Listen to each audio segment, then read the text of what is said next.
നമ്മളിപ്പോൾ lehenga കസ്റ്റമൈസേഷന് mostly use ചെയ്യുന്നത് ഡയബിൾ fabric ആണ്. ഡയബിൾ ഫാബ്രിക്കിൻ്റെ ഒരു മെയിൻ അഡ്വാൻറ്റേജ് എന്താണെന്ന് പറഞ്ഞാൽ നമുക്ക് ഇഷ്ടമുള്ള കളറിലോട്ട് നമുക്കതിനെ കസ്റ്റമൈസ് ചെയ്ത് ചേഞ്ച് ചെയ്യാൻ പറ്റുന്ന ഒരു ഓപ്ഷൻ ഉണ്ട് ഡയബിൾ ഫാബ്രിക്കിൽ. ഇപ്പോൾ ഡയബിൾ ഫാബ്രിക്കിൽ എന്ന് പറയുമ്പോൾ എല്ലാ സോർട്സ് ഓഫ് ഫാബ്രിക്കും ഇപ്പോൾ ഡയബിളിൽ അവൈലബിൾ ആണ്. ലൈക്ക് ഇപ്പോൾ സിൽക്കിൻ്റെ എല്ലാ ബേസിസും അവൈലബിൾ ആണ്, ക്രേപ്പ് അവൈലബിൾ ആണ്, കോട്ടൺസ് അവൈലബിൾ ആണ്, ചന്തേരി അവൈലബിൾ ആണ്, ആൻഡ് അങ്ങനെ ഡിഫറെൻറ്റ് ജോർജറ്റ് അവൈലബിൾ ആണ്. എല്ലാ സോർട്സ് ഓഫ് ഫാബ്രിക്കും ഡയബിൾ ഫാബ്രിക്കിൽ അവൈലബിൾ ആണ്.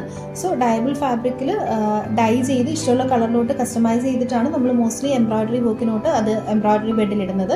ആൻഡ് ദെൻ ഡയബിൾ ഫാബ്രിക്കിൽ തന്നെ നമുക്ക് ഡിസൈനർ ഫാബ്രിക്സും അവൈലബിൾ ആണ്. മോസ്റ്റ്ലി ഡിസൈനർ ഫാബ്രിക്സ് ഡയബിളിൽ വരുമ്പോൾ ചിക്കൻകാരി ഫാബ്രിക്, ലക്നോ ബേസ് ഉള്ള ഫാബ്രിക്സ് അവൈലബിൾ ആണ്. ആൻഡ് ഓൾസോ ഇപ്പോൾ ഹാൻഡ് എംബലിഷ്മെൻറ്റ്സ് വരുന്ന ടൈപ്പ് ഓഫ് ഡയബിൾ ഫാബ്രിക്കും മാർക്കറ്റിൽ അവൈലബിൾ ആണ്. സോ ഇങ്ങനത്തെ 2 ടൈപ്പ് ഓഫ് ഡയബിൾ ഫാബ്രിക്സും മാർക്കറ്റിൽ അവൈലബിൾ ആണ്. ഇതാണ് നമ്മൾ മോസ്റ്റ്ലി കസ്റ്റമൈസേഷന്, ലെഹങ്ക കസ്റ്റമൈസേഷൻ, ഈവൻ ഏത് ഗൗൺ ആണെന്നുണ്ടെങ്കിലും നമ്മൾ യൂസ് ചെയ്യുന്നത് ഈ ടൈപ്പ് ഓഫ് ഡയബിൾ ഫാബ്രിക് ആണ്.